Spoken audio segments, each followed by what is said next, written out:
ഇന്ന് റിലീസായ മലയാള സിനിമയാണ് മേനെ പ്യാർ കിയ. ഫൈസൽ ഫസലുദ്ദീൻ എഴുതി സംവിധാനം ചെയ്ത സിനിമയാണ്. അദ്ദേഹത്തിൻ്റെ ഫസ്റ്റ് സിനിമയാണ്. ഇതൊരു പ്രോപ്പർ ഒരു റോം കോം എന്നാണ് നമുക്ക് ടൈറ്റിൽ കാണുമ്പോഴും ഇവർ പുറത്തുവിട്ട മറ്റേ ഒരു ടീസറിൻ്റെ ഒരു ഓൾമോസ്റ്റ് കാര്യങ്ങളിൽ നിന്നൊക്കെ നമുക്കതാണ് മനസ്സിലാക്കാൻ പറ്റുന്നത്. പാട്ടും അങ്ങനത്തെയൊക്കെ തന്നെയായിരുന്നു. പുറത്ത് 2 പാട്ട് ഇറങ്ങിയിട്ടുണ്ടായിരുന്നു ഇതിന് മുമ്പ്. പക്ഷേ ഇത് ഫസ്റ്റ് ഹാഫ് ഒരു പ്രോപ്പർ റോം കോമും സെക്കൻഡ് ഹാഫ് ഒരു ആക്ഷൻ കോമഡി എന്നൊക്കെ പറയാം. ആ ഒരു സെറ്റപ്പാണ്. ഇപ്പം റോം കോം എന്നൊക്കെ പറയുമ്പോൾ നമ്മൾ മലയാളത്തിൽ ഇപ്പോൾ അവസാനം പറയാനാണെങ്കിൽ ഇപ്പം പ്രേമലു ആയിരിക്കും അതിനുള്ള ഏറ്റവും ബെസ്റ്റ് ഒരു എക്സാമ്പിൾ. ഇത് ആ ഒരു പരിപാടി പറയാം, ആ ഒരു മീറ്റർ തന്നെ പഠിക്കാം. കാരണം സെയിം ഏജ് കാറ്റഗറിയാണ് ഇതിലെ നായകനും നായികയ്ക്കൊക്കെ. പിന്നെ ഒടുങ്കുതിരയുണ്ട്, അതൊരു റോം കോമായിട്ട് വന്ന് ഇന്ന് പാളിപ്പോയ പടമാണ്, ഇന്ന് തന്നെ ഇറങ്ങിയ സിനിമ. പിന്നെ ഒരു ആക്ഷൻ കോമഡി എന്നൊക്കെ പറയുമ്പോൾ നമുക്ക് പറയാനാണെങ്കിൽ ആവേശം ആയിരിക്കും ഉള്ളത്. ഇപ്പോൾ ഈ 2 സിനിമ ചുമ്മാ ഒന്ന് കമ്പയർ ചെയ്തോ ആ ഒരു ജോണർ എന്നുള്ള രീതിയിൽ.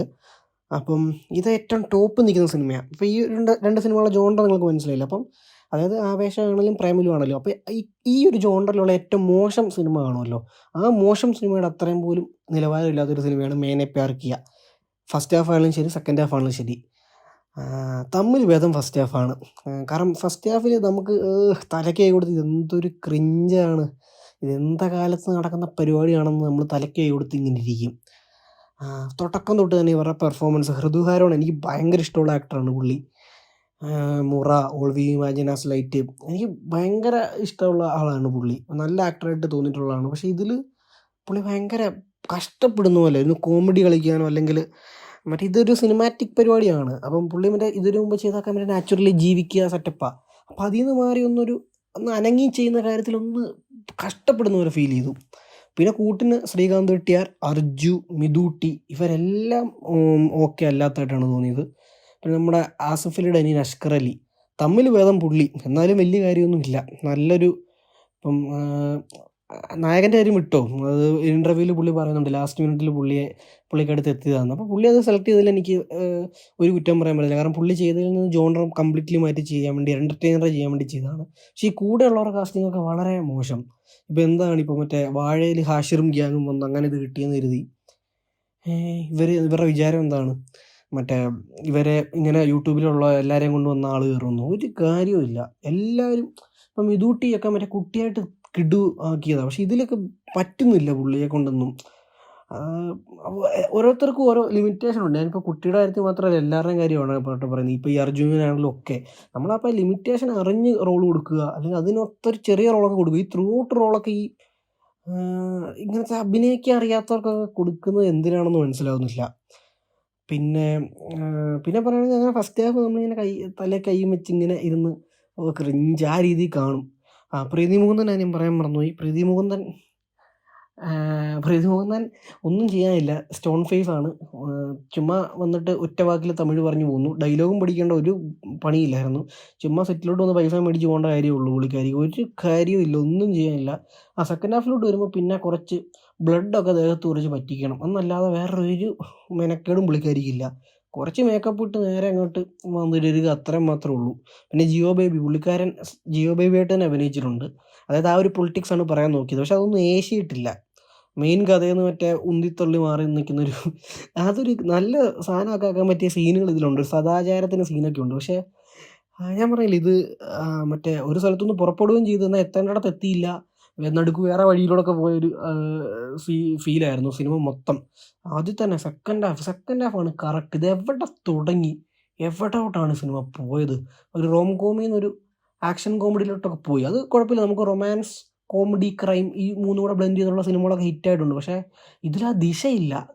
മറ്റേ ഇപ്പോൾ ഓടുംകുതിരയുടെ കാര്യം പറഞ്ഞ പോലെ തന്നെ അതിന് ഞാൻ ഏറ്റവും നെഗറ്റീവ് പറഞ്ഞത് അതാണ്. അതിൻ്റെ 10 ഇരട്ടി കുറ്റമാണ് ഈ സിനിമയ്ക്ക് പറയാനുള്ളത്.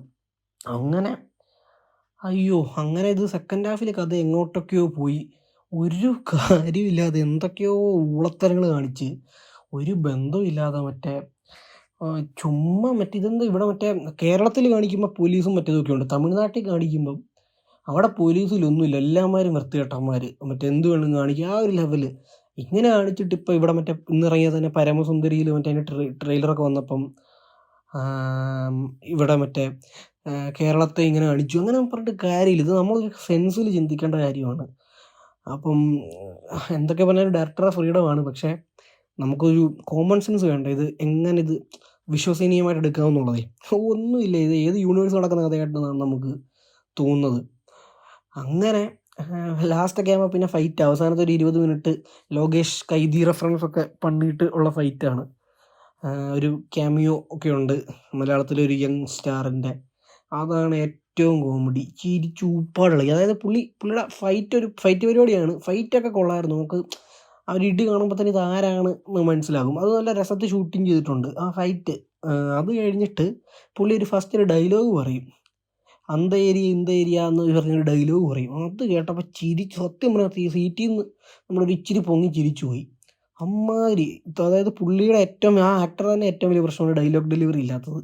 പുള്ളി അത് ഇത്രയും നാളായിട്ട് ഒരു 2-3 ഡയലോഗുള്ള പടത്തിൽ പോലും ഒരൊറ്റ ഡയലോഗ് പുള്ളിക്ക് വയ്യായ്ക്ക് പറയാൻ പറ്റത്തില്ലെന്ന് വെച്ചാൽ, ഇത്രയും പുള്ളി ഒരു മലയാളത്തിലൊരു ലീഡിങ് ആക്ടറായിട്ട് ഒരു 7-8 വർഷമായി പുള്ളി. 2017 ഒരു സിനിമയിലൂടെ ഭയങ്കര ഹിറ്റായ സിനിമയിലൂടെ വന്നിട്ട് എൻ്റെ പൊന്നോ പുള്ളിക്ക് ഇതുവരെ ഒരു ഇമ്പ്രൂവ്മെൻറ്റും ഇല്ലെന്നുള്ളതേ ഒന്നും പറയാനില്ല. അപ്പം അങ്ങനെ അവസാനം പുരോഗമനം കാണിക്കാൻ വേണ്ടിയിട്ട് കോമാളിത്തരങ്ങളൊക്കെ കാണിച്ച്, എൻ്റെ പൊന്നോ എന്തൊക്കെ കോമാളിത്തരങ്ങളാണ്. പുരോഗമനം എന്ന് പറഞ്ഞാൽ നമ്മുടെ ഉടുപ്പിൻ്റെ അളവ് കുറയണം, വീതി കുറയണം, പിന്നെ പാർട്ടിക്ക് പോകണം. ഇതൊക്കെയാണ് പുരോഗമനം എന്നാണ് എന്നും ഇവരൊക്കെ വിചാരിച്ചിരിക്കുന്നത്. ഒരു പിടുത്തവും ഇല്ല. അതാണോ സ്വാതന്ത്ര്യം, അതാണോ പുരോഗമനം, അറിയില്ല. അപ്പം അങ്ങനെ സിനിമ പ്രൊഡ്യൂസ്ഡ് ബൈ സഞ്ജു ഉണ്ണിത്താൻ എന്ന് എഴുതി കാണിച്ചു. വീണ്ടും സെക്കൻഡ് പാർട്ടിലോട്ടുള്ളൊരു സീനുണ്ട്. അത് ടു ബി ഫ്രാങ്ക് രസമുണ്ടായിരുന്നു. അതായത് വേറൊരു പരിപാടിയാണ് സെക്കൻഡ് പാർട്ടെന്ന് പറഞ്ഞ് കാണിച്ചിട്ട് ഇങ്ങനെ എഴുതി വരുമ്പോൾ വേറൊരു പരിപാടി കാണിക്കും. അത് നമ്മുടെ ഐഡിയ ഉള്ളായിരുന്നു. പക്ഷെ അതും നമ്മുടെ ഈ ക്യാമിയോ വണ്ണം കൊണ്ടുവന്ന് ആ സീനും കോമഡിയാക്കി പുള്ളിയുടെ ഡയലോഗിലൂടെ. ഐഡിയ ഉള്ളായിരുന്നു, പക്ഷെ അത് കോമഡി ആയിപ്പോയി. ഇവർ മാസ്സാക്കാൻ നോക്കി, ഒന്നും മാസ്സായിട്ടില്ല. പിന്നെ ഇവർ മറ്റേ ലാസ്റ്റ് ഈ ഫൈറ്റും കാര്യങ്ങളൊക്കെ ഇതുണ്ട് കേട്ടോ. 2 ഇമോഷണൽ കണക്ഷനൊക്കെ കാണിക്കുന്നുണ്ട്. ഒന്ന് നായകനോടുള്ളൊരു ഇമോഷണൽ കണക്ഷൻ, ഒന്ന് സൊസൈറ്റിക്ക് വേണ്ടിയുള്ളൊരു ഇമോഷണൽ കണക്ഷൻ. നായകനുള്ളത് നമുക്ക് നായകനെ തല്ലിക്കൊല്ലാനാണ് തോന്നുന്നത്. അത് കൊല്ലാണെന്ന് വെച്ചാൽ നിങ്ങൾ തല്ലിക്കൊന്നു, എന്നാലും നമുക്കൊരു പ്രശ്നവും ഇല്ല. കാരണം എന്തൊക്കെയോ പൊട്ടത്തരങ്ങൾ കാണിക്കുന്നു. ഇത് ആര് എത്താലും ഇല്ലെങ്കിലും നമുക്കൊരു പ്രശ്നമില്ല എന്നുള്ള മൈൻഡ്. മറ്റേ സൊസൈറ്റിക്ക് വേണ്ടിയിട്ടുള്ളത് എന്ത് കാര്യത്തിന് നടുക്കൂടി ഇങ്ങനത്തെ ഈ പരിപാടികൾ. ഒരു സൈഡിൽ പുരോഗമനം, ഒരു സൈഡിൽ മറ്റേ ഇത് അനാവശ്യമായിട്ടുള്ള മറ്റേ ഫോഴ്സ്ഡായിട്ട് കുത്തിക്കയറ്റുന്ന മറ്റേ ഈ സെൻറ്റിമെൻറ്റ്സ് എന്ത് കാര്യത്തിന്. പിന്നെ അതാണ് ഈ പടം. എഴുത്ത് മോശം, ഒന്നിനും കൊള്ളത്തില്ല. ഡയറക്ഷനും എനിക്ക് ഇഷ്ടപ്പെട്ടില്ല. ട്രെയിലറും ഇതിന് പുറത്തുനിന്ന് എല്ലാ പ്രൊമോയും കൊള്ളായിരുന്നു. അപ്പോൾ ഞാൻ വിചാരിച്ചത് ഓണക്കപ്പൊന്നും അടിച്ചില്ലേ പോലും സൈലൻ്റ് ആയിട്ട് വന്നൊരു നല്ല സിനിമയായിരിക്കും, ഒരു സാധാ ഹിറ്റെങ്കിലും അടിക്കുമെന്ന. ഒരു കാര്യമില്ല. 2 കോടി പടം തികച്ചടിച്ച ഭാഗ്യം. ഇതിൻ്റെ പ്രൊഡ്യൂസറൊക്കെ തലവരെ ഉണ്ടെന്ന് പറയാം. കാരണം അതിനുള്ളത് പോലും ഇല്ല ഈ പടം. എന്നിട്ട് 2 കോടി അടിച്ചാൽ കൊള്ളാം. പിന്നെ അതാണ് ടെക്നിക്കലി പറയുകയാണെങ്കിൽ പാട്ടുകൾ സെപ്പറേറ്റ് പാട്ടുകളായിട്ട് കേൾക്കുമ്പോൾ കൊള്ളാം. പക്ഷേ ഈ പടത്തിൽ വരുമ്പം ഒരു സുഖമില്ല, മുഴച്ച് നിൽക്കുന്നതായിട്ട് തന്നെയാണ് ഫീൽ ചെയ്തത്. BGM അത്ര സെറ്റപ്പായിട്ട് തോന്നിയില്ല. വിഷ്വൽസ് വളരെ മോശം എന്ന് വെച്ചാൽ വളരെ വളരെ വളരെ മോശം. ഒരു നല്ല വിഷ്വൽ പോലും ഇല്ല. ഒറ്റ നല്ല വിഷ്വൽ പോലും ഇല്ല. അത് നല്ല വിഷ്വൽ ഇല്ലാത്ത പോരാഞ്ഞിട്ട് നമ്മൾ ഈ ഒരു 5000 രൂപയ്ക്ക് ഇപ്പം മാർക്കറ്റിലുള്ള ഫോണിനേക്കാളും കുറഞ്ഞ ഫോണാണെന്ന് 100% ഉറപ്പാണ്.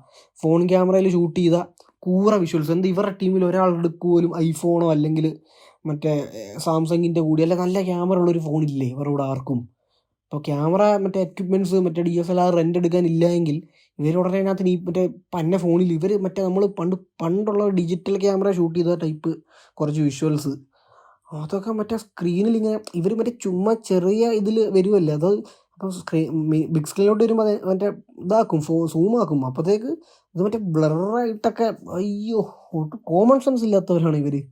ഒന്നും വേണ്ട, ഒരു 5000 രൂപ കൊടുത്താൽ നല്ലൊരു ക്യാമറ ഒരു ദിവസത്തേക്ക് റെൻ്റ് കിട്ടും. ഒരേ സ്ഥലത്ത് വെച്ച് ഇങ്ങനത്തെ കുറേ മറ്റേ സിംഗിൾ ഷോട്ടാണ് എല്ലാം. ആ സിംഗിൾ ഷോട്ട് എടുക്കാൻ ഇവർക്ക് പറ്റത്തില്ലേ? അതൊക്കെയാണ് എനിക്ക് മനസ്സിലാവാത്തത്.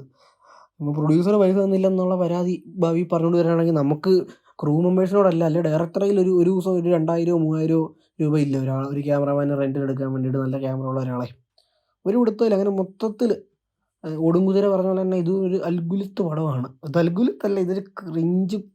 ഫസ്റ്റ് ഹാഫ് ക്രിഞ്ചും സെക്കൻഡ് ഹാഫ് ടോർച്ചറും. അങ്ങനെ ആകത്തുക ഇറ്റ്സ് എ ടോർച്ചർ. സ്കിപ്പ്. അതായത് ഇത് കാണാൻ ആർക്കെങ്കിലും പ്ലാനുണ്ടെ സ്കിപ്പ്. അപ്പോൾ ഈ സിനിമയ്ക്ക് എൻ്റെ റേറ്റിംഗ് 1 ഔട്ട് ഓഫ് 5 ആണ്. 1 2 സ്ഥലത്ത് ചെറുതായിട്ട് ചിരിച്ചു ഫസ്റ്റ് ഹാഫിൽ. അതുകൊണ്ട് മാത്രമാണ് 1. പിന്നെ ഇതിലും മോശം സിനിമകൾ ഞാൻ കണ്ടിട്ടുമുണ്ട്. ഈ 2 കാരണങ്ങൾ കൊണ്ട് 1 കൊടുക്കുന്നു.